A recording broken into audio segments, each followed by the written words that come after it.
Did you like it? So it's been 11 nights playing. Welcome, dear readers, to Cover My Ass, where baffling books are reviewed but not read by yours truly. My name is Khaki. And I'm Kay, and remember, you only judge a book by its cover. Hello, Kay. Hello, Khaki. We find ourselves once more in the towering stacks of your library, where I've now spent my first month camping on the floor. I did take you up on your offer to start sleeping in the lion head leather chairs, and yes, it is a significant upgrade over the floor. Isn't it lovely how they purr at night? I noticed that. I thought that was just my stomach rumbling. Now, I did last time ask whether I could burn some of your excess copies of Fahrenheit 451 for Heath, because the nights have been getting very, very cold. And you made some compelling arguments that I shouldn't do so. So I took some initiative, and protecting your library, which I understand every copy is there for a reason, but also recognizing my need to survive so that we could continue this podcast.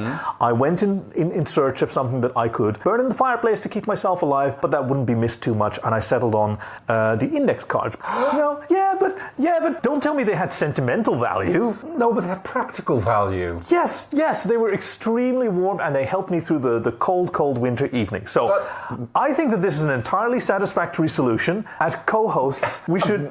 very good, because all of the excellent facial expressions that you were making probably didn't translate to the audio medium. So very good. Okay, I'm glad that the absence of protest surely means that I'm on the right track. Well, I hope you started at A. No, of course not. That's the highest shelf. I went for eye level, which is what you're supposed to be. So we've got J through K are done. Oh well, okay. Well, I haven't quite gotten that far with digitizing them yet, so I might have to do a little bit of re-indexing of that particular section of the library. I'll help. Unless it's wandered off. Wait, does it do that? Is that the shuffling that I heard at night? It might. Sometimes the books rearrange themselves. Because I've gotten used to the... I tried introducing the Dewey decimal system a while ago, but some of the older books are resisting it, and they try to shuffle themselves back to their original places. That's those bones that I found. That was Mr. Dewey. He had the pith helmet. Oh, you found him. Which hour was he in? Well, I didn't dare to go there. Like I saw it from a distance. I've got these binoculars that have been very, very helpful. Yeah, as long as you don't stray out of the main path, you should be okay. See, that was exactly. Unless you get to the bend of G, in that case, you have to be very careful. I need a little stepladder to reach that index, so I think we're okay for now. As long as you stay to the index area, you should be fine. Yeah, that's what I thought. It's got a nice fireplace, and it's got the lovely seats that I've been really enjoying. Remind me to see if I can bring you some firewood or something. It's like, just that's an idea. Random things. Well, not random things. Like I'm moving on to L and M. Like firewood. Start with A, please, because like I said, I've already digitized those. Once again, I will need a stepladder, and if I've got a stepladder, then I don't need to burn A because I've got the stepladder to burn. Yes, but then when the stepladder's gone, you have to go back. You're going to burn at L again. So use the stepladder to get A, and then look. The stepladder is probably going to keep me warm for many more nights than A through what did I say? I. Yeah, I got that right. Yeah. So that gives you even more time to get your digitization done, which I will help with, so we'll get it done even faster. That's a good idea. If you just use your phone to take a picture of each card before you burn it. That sounds like a perfect line. Sounds like a great idea. Okay, we'll do that from now on. Excellent. Does the absence of these index cards affect today's episode? No, it doesn't, does it? Because no, it's in the D section. The D section? Yes. Oh, yes, of course, yeah. Books are organized by title, not by author. Well, that's what the index cards are for. All right, so what do you have for us this week? Today's book is The Drums of Tapajos, and Tapajos. For the readers at home, if you look at your podcast listening device, you should be seeing the cover that I made, which shows you that this is the drums of Tapajos. There is the beautiful gorgeous dagger, cover. Which starts off the whole story, and it's inlaid with various jewels and gems. It's got a beautiful and very, very European design. Let's start the story with the dagger. We might as well, since it's such a pivotal part of the beginning of the book. So the dagger gets taken from the locals. Let's call them the locals at the time being. And this is South America. This weapon is taken back to Europe as a prize. It's stolen by the Portuguese. Of course. On the way over across the Atlantic, it gets stolen by the Spaniards from the Portuguese. And then by the French, and then by the Dutch, and back by the English. And eventually ends up in the English Crown Jewel collection. We start off with a little teaser scene that sees seems unrelated, but gets us in the mood of the... It's the story of the knife. Yeah. It's the dagger, whatever you want to call it. And somehow becomes a vital part of the British monarchy. Like you've all heard about the Stone of Scorn. Yes, of course we have. Look at that bird of paradise over there. Kay, look at that. It's gorgeous, isn't it? Guys, I don't actually know what the Stone of Scorn is, but I'm going to pretend that I do. So just be cool, okay? Oh, he's coming back. Be cool. Hey, Kay, wasn't that? Yeah, sorry, I thought it was bird of paradise, but it must have been just something. The Stone of Scorn, obviously famous for the crown, sitting underneath the throne, stolen by the Scottish, returned, but there are suspects also by the Scottish. But there's suspicions that it might actually be a fake, and that therefore any new coronations on it are not valid because it's not the original. I think it's going really well. He doesn't seem to suspect a thing. At the end of this thievery scene, where no one is introduced, like it's a good old-fashioned break-in and cutting through the glass, and a team of thieves that we are perhaps led to believe are the four figures on the front of the cover, retrieving it and bringing it back to their patron, who is introduced as Ivanova Gritt, a wealthy socialite. She's the heir to, I suppose, something else. The Gritt fortune. A Gritt fortune. The Gritt fortune. Oh, the Gritt fortune. The whole chapter, the second chapter is a bit of a transition, because the first chapter is the story of the dagger, and the second chapter starts off in the same way as, this is the next time that the dagger is going to get stolen, but then it kind of smoothly comes out of the cutscene into the gameplay, if you wanted to use a modern vernacular for... that's an excellent description, because yes, suddenly people are getting names, suddenly people's appearances being described. I thought very cunning writing. The way that you can see how the author had a very clear idea of each character, which to me suggests that he was basing them on people that he knew, because he writes with incredible fondness. They really work well together. They each have their quirks. They have their little... My favourite, and of course I'm a little bit biased, being an Ulsterman myself, I liked Dickie Boyle, the rake from Belfast, cunning pickpocket, and the drunkard, but the navigator of the crew, who had, as he described himself, a touch of the old syphilis, which was just... I especially liked how he'd have different euphemisms for the disease at every point, and how he was obviously in the throes of neurosyphilitic dementia, but managed to keep his paranoia under control most of the time. And, it's no laughing matter, but when Dickie Boyle tells it, or calls someone the assassin of his hindbrain, so I won't hold it against him, because I really liked Dickie Boyle, and of course I'm biased because my family is from there. I grew up with an Ulster accent like that there, not with a touch of the old syphilis. I mean,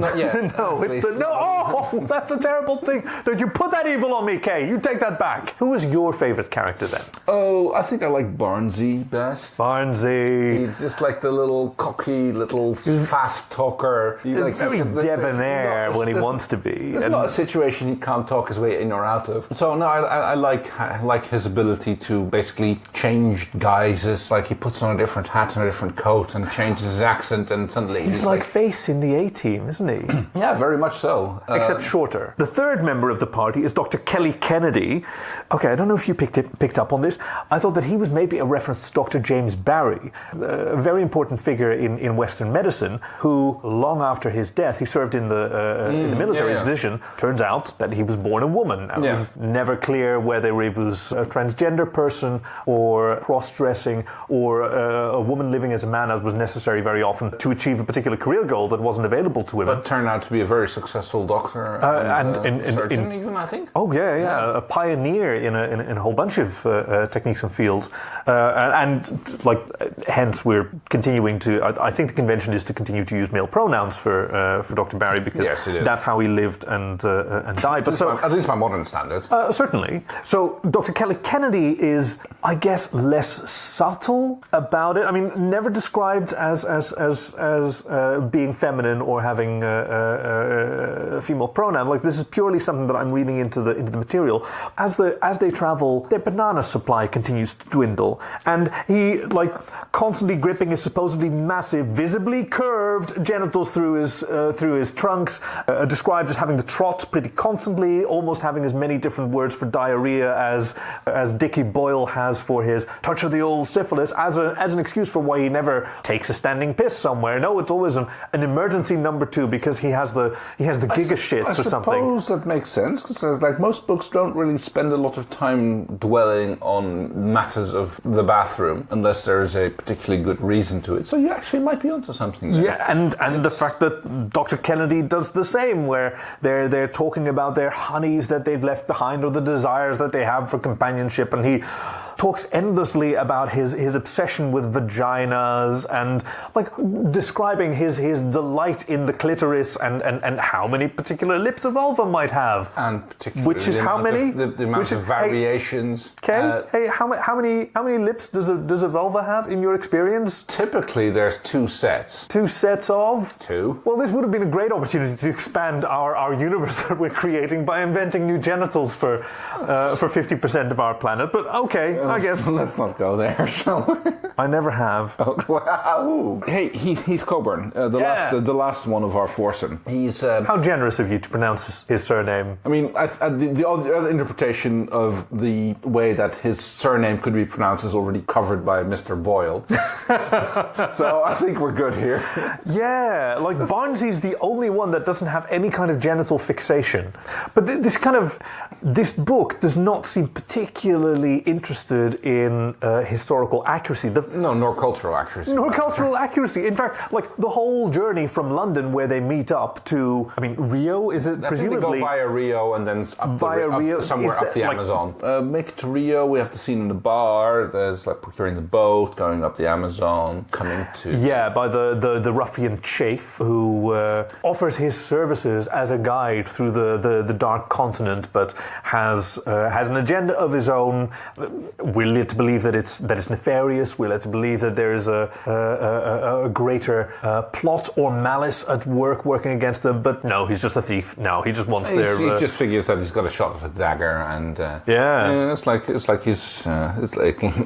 doesn't even know what it is. It's just like lots of jewels, silver, lots of jewels, like, yes, shiny, worth stealing, whatever. If it was worth for them to come from London over here with that thing, then it's worth stealing. I mean, worth putting some work into getting his paws on that and making off with it one way or the other.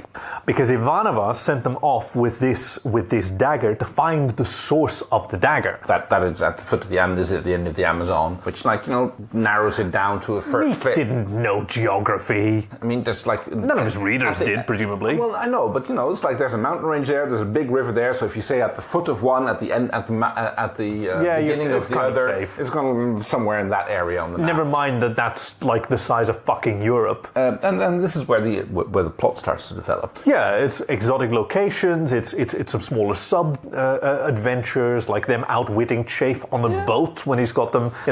He's got a captive audience sitting on a boat surrounded by crocodiles in the river. Essentially, and there's only Barnsey's fast talking them got them out of that. Yeah. Do you remember how he tricked Chafe? Well, yes, of course. The thing where he did the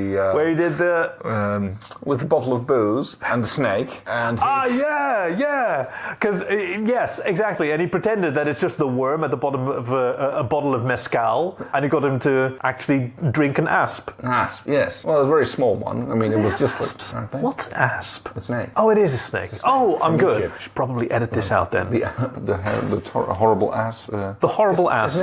Isn't asp one of the 7 plagues? Cool. Isn't that one? No, I'm into it. Heading into the Amazon, the part I really love with Heath and his horse, where they have this like the horse. She's sort of the fifth member of the his little nag. Yeah, they're always like fighting, and she's trying to bite him, and he's like hitting her over the ears, and so yes, Heath and his constant battle with Jacqueline as they make their way through the Amazonian forest on the way to the tribes of Tawana.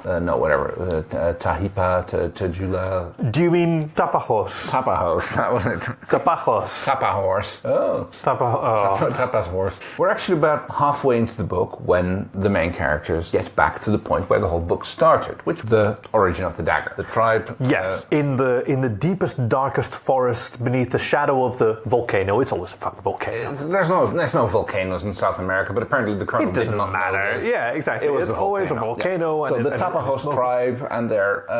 of course, this is the first time the title starts making an appearance, is when our heroes are walking through the jungle and they hear the drums in the distance. The drums in the distance that starts to... Like, at first they think they're imagining it, then it seeps into their dreams. Well, exactly. They've been waking up to it at night, and it's like they're feeling it's doing things with their heartbeat, and it's just it's low and deep, and Jacqueline the mare is harder and harder to control until eventually Heath has to say farewell to his mare. He can't very well tie her up. Like, there's nothing for her to graze. Well, yes, he has to leave her. Like, they have to start hauling their stuff and bringing it along and leave the animals to it. It's sort of like when Bill the pony was sent back from the mines of Moria in Lord of the Rings. Well, they had a better fate than Artax. Artax. Oh my God! Why would you say that in front of me? Like right now? Now I'm thinking about Artax in the Swamps of Sorrow. They had a better fate than Artax, but well, they could hardly do worse. It was so sad. It's like, did you actually read that book, or did you only see it in German? Yes. You read it in German. Die Unendliche Geschichte by Michael Ende. Ah, yes. I read it because I briefly got into Ende's work, because the very first play I was ever in was Momo and the Time Savers. Oh, very good.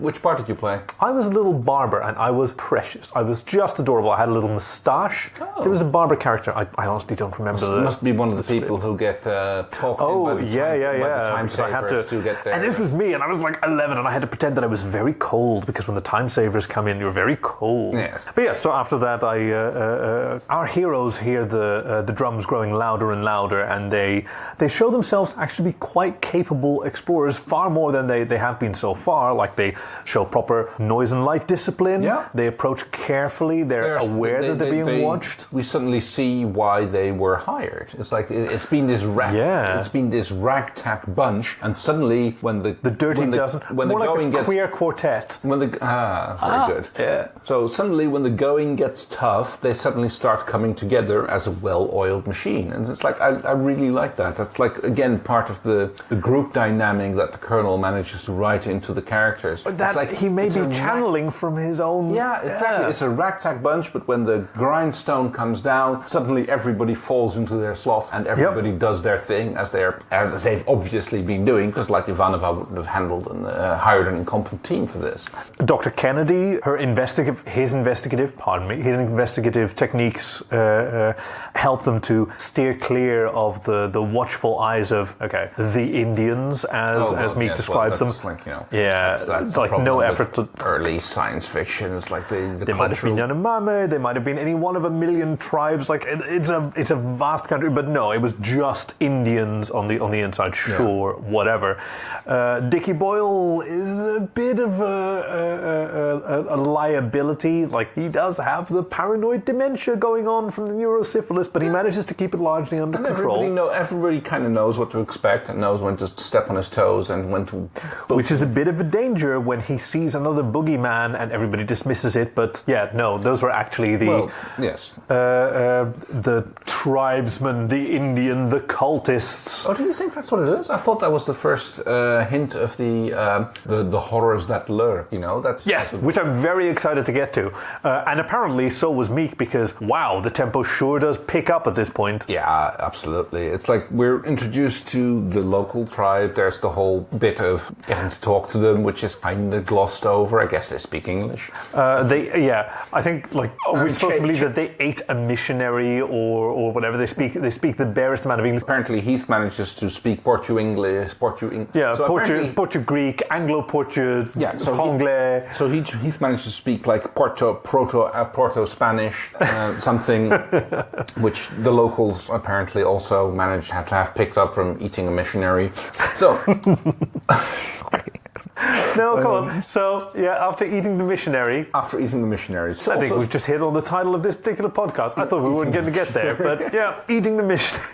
So, Barnsey, being our cunning linguist here, manages to contact the locals and establish connection. And it's like the rest of the book, it kind of glosses over the fact if everybody speaks this or if he just translates it.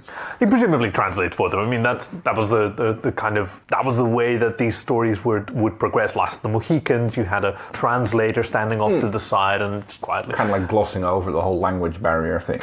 They're obviously suspicious. They're trying to be culturally sensitive because they're like obviously trying to rob place blind. That's what they were hired for. That's what they're there for. Now, I think at this point, Dr. Kennedy is probably I was going to say that he was the biggest liability for the crew, given that he's intensely curious about this civilization. But no, probably the biggest liability is still Dickie Boyle with his progressive paranoid dementia, where he continues to see white eyes gleaming from the jungle, even after they've met this tribe of Indians that are supposed to allay his suspicions, and still multiple eyes, and he's constantly.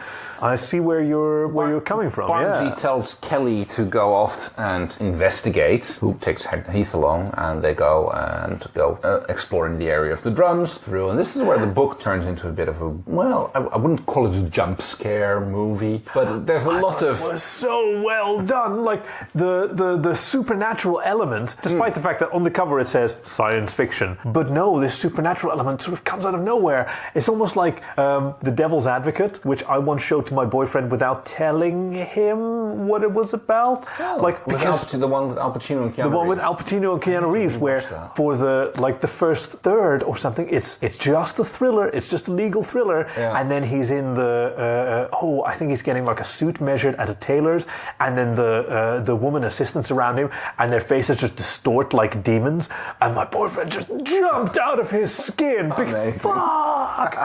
Very good. I still feel a little guilty. I don't feel the slightest bit guilty. I still feel he thinks I still. Yes. Like that time we had our Canadian friend and we showed him Look Around You. We told him it was actual school TV. Children television, yes. Oh. Took him halfway into the first episode before he started going like, hang on, this is for real? We should have done better. We really should have maintained it. We should have gaslit.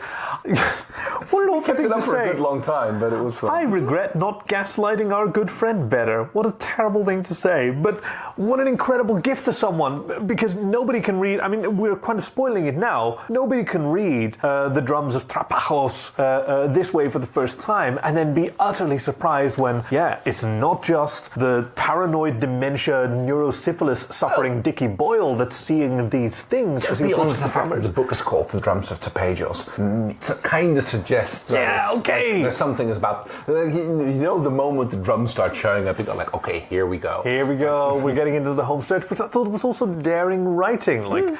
Speaking of, this is where the whole plot starts coming together. First with the arrival of Chafe, the reappearance of Chafe. The reappearance of Chafe, the scoundrel who tried to rob them on the river Amazon, whom Barnsey cleverly dispatched, and who now therefore have a speech impediment because he was bitten in the face by an asp. Well, yes. Again, asp. I mean, it must have been an anaconda or something like that, because this is the Amazon. An anaconda in a bottle of mezcal. At this point, he goes like, the tables have turned. Like, he split up our party. He's got Kennedy and Coburn covered. Leaving Boyle and Barnsey at the camp the village. Boyle and Barnsey, in turn, are confronted by Ivanova Gritt, who suddenly shows up. Who's followed in their footsteps the same way that the Chafe has. How did you make it here before us? I don't know. By all means, it makes no sense. To quote a famous Disney movie. At this point, you're starting to wonder, like, okay, something's fishy going on. Like, there's multiple fishy things are going on, and I think that Colonel Meek, he had several ideas for how to finish his book, and he decided at the end, I'll just toss them all in. So it's a conspiracy by Ivanova Gritt, who didn't send them off on a mission to find and stop this. To gain more loot. She didn't send them on a looting mission. She sent them out on a mission to find these drummers and the thing that they are drumming for. Yeah. How spoilery are we going to get to the end of the book? This is almost the end of the podcast. Like, we're going to have have to shut things down pretty soon. Are we going to spoil the big reveal of the book, or are we going to leave it to people to read? Of course we're going to spoil it. Of course we're going to... Like, what is the point of a review book without... a spoiler warning. Here comes the end of this book that we have read. Okay, so... Which is... Ivanova... Yes. Hired Chafe. Chafe. Ivanova hired Chafe. Hired Chafe. Yes, that's right. And he's been working with them all along, trying to steer them right, planting the right ideas in their head for when they get to the drummers. Turns out the whole temple thing and the drummers, which especially Kelly and Heath are moving in on, they're coming back, they're screaming, they're running, they're like, oh my god. They're terrified. God. It's like they're waking something here, which is like the horrible, evil everything. It's like a South American Lovecraftian thing. It's like Tezcatlipoca and I don't know which one of the other... What did you just say? I don't know this name. Tezcatlipoca. It's one of the Aztec gods. Oh, that's awesome. It's a jaguar god from the Aztecs. Is he related to Quetzalcoatl? It's in there. See, I know an Aztec thing as well. They're from the same... I hope that was the right way to say it. I apologize if it was. They're from the same pantheon. I'm sure they're related. I think I got away with it. It's only when the local chief actually sees the dagger and for some reason recognizes it, despite the fact that it was stolen 400 years ago from his tribe and it's been reworked and retooled all this time. The pommel, not so much the blade. Even the blade. The shiny, mirror smooth blade. Like, I think that's the key. Absolutely. Well, it's like it looks like a modern knife, despite the fact that it's 600 years old. But because the chief has only seen modern knives or shitty knives. How would he know that this is the knife? The knife of lore. It doesn't matter because he does recognize it. Like he does. Maybe it's immediately. His mystical powers. And I don't know why I'm arguing with you about a book that doesn't exist. This is the stupidest thing. Why am I digging my heels in about a book that neither of us have read? This is fun.